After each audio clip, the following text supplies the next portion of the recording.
जय गणेशाय नमः। जय माँ सरस्वती, जय माँ दुर्गे, जय माँ बंगलामुखी। Motion part 11।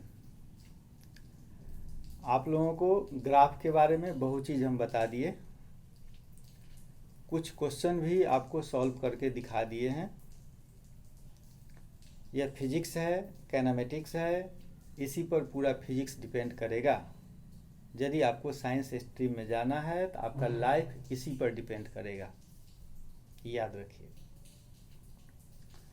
अब हम आज आपको कोई क्वेश्चन नहीं बताने जा रहे हैं, एक भी क्वेश्चन आपको हम नहीं बताएंगे। क्वेश्चन देंगे आपको हम बनाने के लिए, 5-10 जितना तक होगा क्वेश्चन देंगे बनाने के लिए।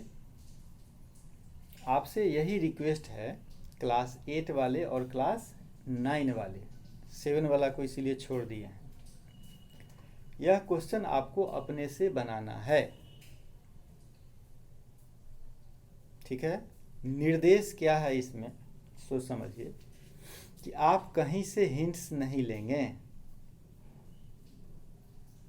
ठीक।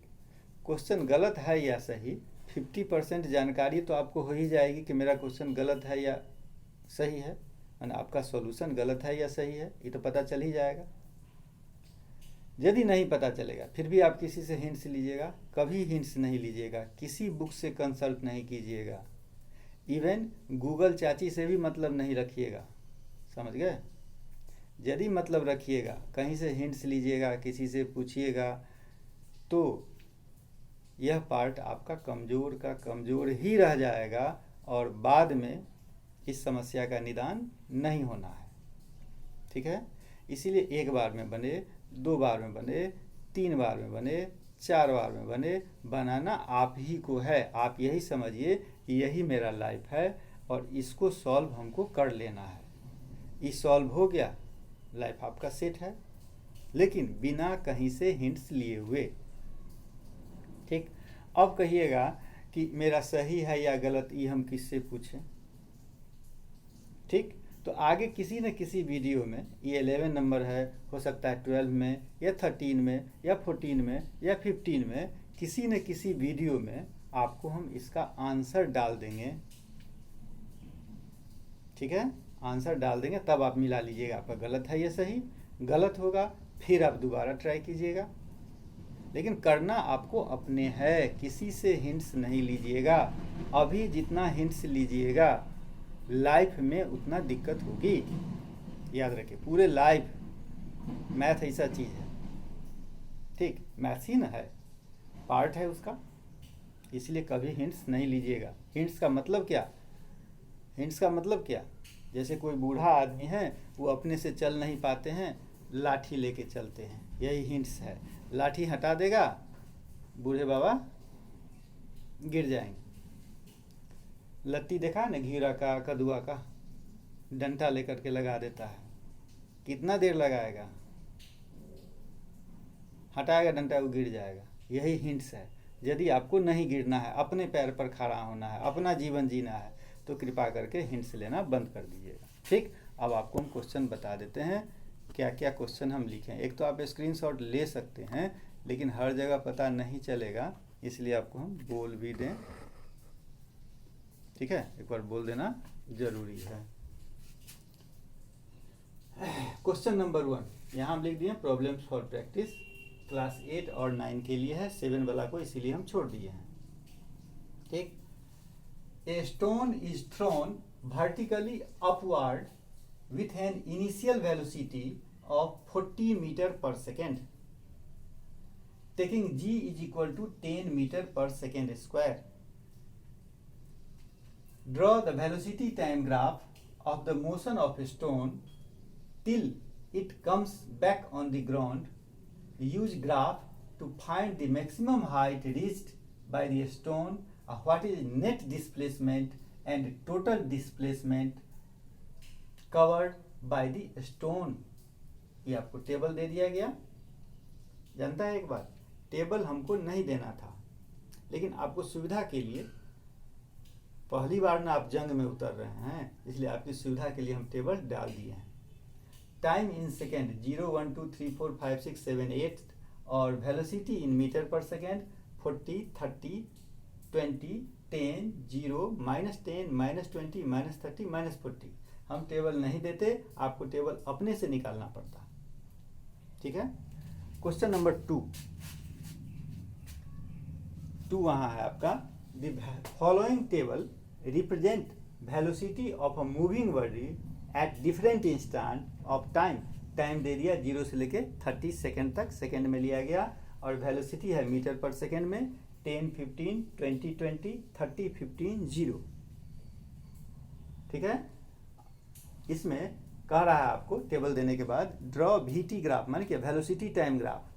ठीक, draw velocity time graph and answer the following questions. पहले आपको ग्राफ खींचना होगा।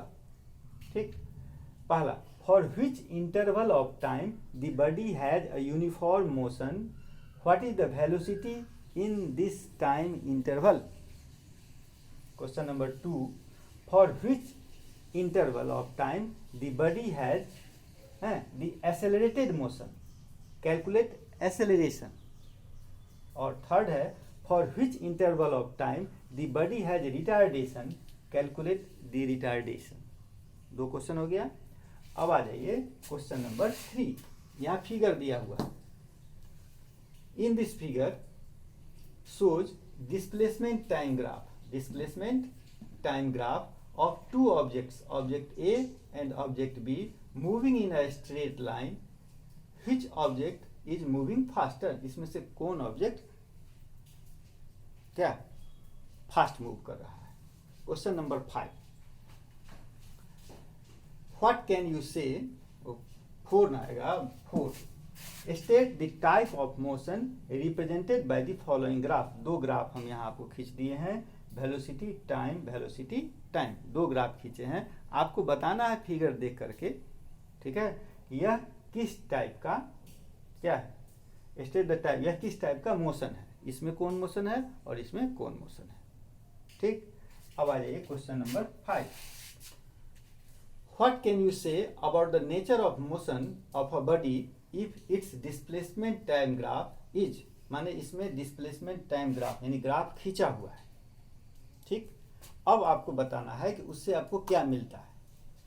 What can you say about the nature of motion of body if it's displacement time graph is, पहला, a straight line parallel to time axis, सब चीज बताया गया हुआ है, straight line parallel to time axis. दूसरा, a straight line inclined to the time axis with acute angle below 90 degree। और third है, a straight line inclined to the time axis with obtuse angle। और fourth है एक curve. Fourth क्या हो गया, ये कर्व। चलिए क्वेश्चन नंबर 6 में आइए। A body is moving in a straight line and its displacement at various instants of time is given in the following table। Table दिया हुआ है, आपको करना क्या है, प्लॉट dt ग्राफ, मान क्या displacement time graph and calculate, पहला, total displacement travelled in interval 1 second to 5 second. ठीक, दूसरा, average velocity in time interval 1 second to 5 second. ये आपका 6 क्वेश्चन हुआ। ठीक है, चलिए अब आ जाइए क्वेश्चन नंबर 7 पर। ठीक है, ले लीजिए स्क्रीनशॉट, यदि आ जाता है सही तो ज़्यादा अच्छा है, लेकिन हमको लगता है पूरा नहीं आ रहा है नीचे वाला, क्या इसलिए बोलना ही होगा। चलिए 7 में आइए, X axis, Y axis, displacement time 0 1 2 3 4 9 तक, इसमें कहाँ तक ले लिए, 7 तक। ठीक है, बॉडी 0 है, कहाँ पर आया, 3 5 पर। ठीक है, ये पॉइंट है आपका 3 5, ये पॉइंट है आपका क्या 5 3, ये पॉइंट है 7 3, ये पॉइंट हो गया आपका क्या 9 और 7।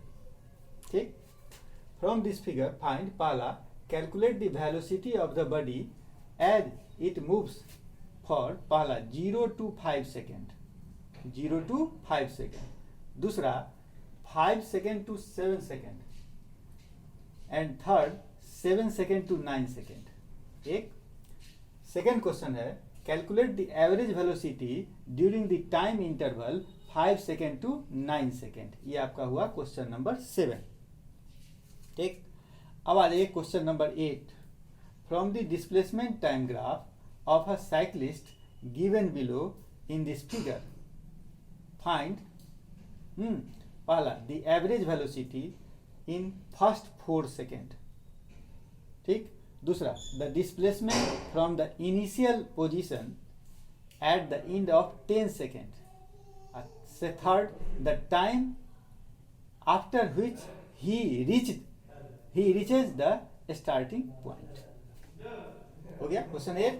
अब आ जाइए क्वेश्चन नंबर 9 में। यह वेलोसिटी टाइम ग्राफ है।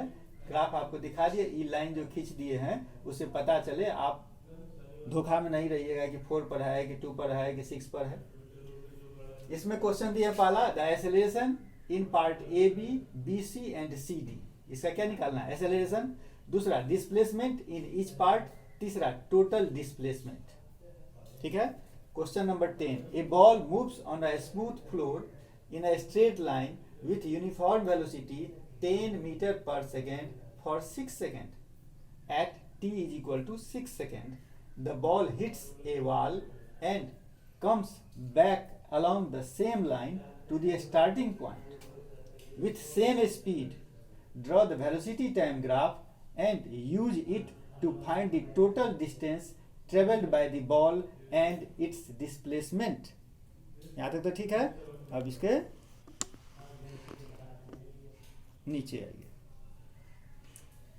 Question number 11 from this graph. ये ग्राफ देख लीजिए। ठीक है, 1 2 3 4 5 6 टाइम्स दिया हुआ सेकेंड में। अब वेलोसिटी दिया है मीटर पर सेकेंड में, 1 मीटर पर सेकेंड और 2 metre per second. From this graph answer the following question. पहला इज द मोशन यूनिफॉर्म। यह जो मोशन है यह यूनिफॉर्म है या नहीं। दूसरा is the motion uniformly accelerated. यदि यूनिफॉर्म है तो यह यूनिफॉर्मली एसेलरेटेड है कि नहीं। ठीक है। उसके बाद थर्ड है does the particle change its direction of motion. अब फोर्थ है is the distance travelled by the particle from 0 to 4 second same as from 4 second to 6 second. If no compare them. यदि ऐसा नहीं है तो उसको कंपेयर कीजिए, मैंने कौन ज़्यादा है कौन कम है। क्वेश्चन नंबर 5 है, इसका दिखाई दे रहा है। Find acceleration from 0 to 4 second and retardation from 4 second to 6 second. ठीक है। नियम वही रहेगा, जितना सारा बात बताए हैं नियम वही रहेगा, उसी नियम पर चलिएगा। ठीक है। नहीं यदि अभी लाठी किसी का थामिएगा तो जीवन भर आपको लाठी थामना होगा। तुम लोगों को विश्वास नहीं होता है, जैसे जैसे ज्ञान होगा या कहीं पूछने का मन होगा क्या, जैसे कोई नेता हो, कोई डॉक्टर हो, कोई IAS हो, कोई CM हो, कोई MP हो, कोई PM हो। ठीक, यदि समय मिले और मिल जाए तो कभी उनसे पूछना कि जिनका मैथ नहीं होता है, चाहे वो DM हो, चाहे PM हो, चाहे CM हो, चाहे MLA हो, चाहे डॉक्टर हो, जिनका मैथ्स बैकग्राउंड नहीं रहता है उनका जीवन चाहे कुछ बनने के बाद भी दूसरा पर डिपेंडेंट रहता है कि नहीं। इस बात को तो पूछ लेना जब समय मिले, 2 साल 4 साल 5 साल 10 साल 20 साल जब भी समय मिले। ठीक है, बन जाएगा। ज़्यादा क्वेश्चन नहीं दिए, 11 दिए क्योंकि यह मोशन 11 था इसीलिए 11 क्वेश्चन दिए। अब इसको तुम लोग अपना हिसाब से, हाँ एक चीज़ और बताना था। मान लीजिए 11 क्वेश्चन हम देख लिए। ठीक, अभी तो 11 का 11 तुमको भार लग रहा होगा। जो सबसे इजी लगे पहले उसको बना लो, तब 10 न बचा। उसके बाद फिर देखो अब कौन आसान है, दूसरा बना लो। ठीक है, अब कितना बचा? 9 न बचा। इसी प्रकार से करते करते धीरे धीरे आ जाना चाहिए। ठीक है, आएगा, धीरे धीरे आ जाएगा। क्लास 8 वाला को, मेरा अपना जितना अथी है, क्लास 8 वाला को इसमें से कम 8 क्वेश्चन बन जाना चाहिए। ठीक, यदि 8 क्वेश्चन आपका बन जाता, 8 क्वेश्चन सही है, तो समझिए हम क्लास 8 के स्टूडेंट हैं, परफेक्ट स्टूडेंट हैं, मेरा रास्ता सही जा रहा है, हम जो एम सोचे हुए हैं वह निश्चित मिलेगा। और 9 वाला के लिए ज़्यादा नहीं, जितना है उतना ही, 11 का 11 बनाना होगा, तब समझो कि हम 9th के स्टूडेंट हैं, परफेक्ट स्टूडेंट हैं, क्लास 9th लाइक हम हैं। ठीक, चलिए, जय माँ बंगला मुखी।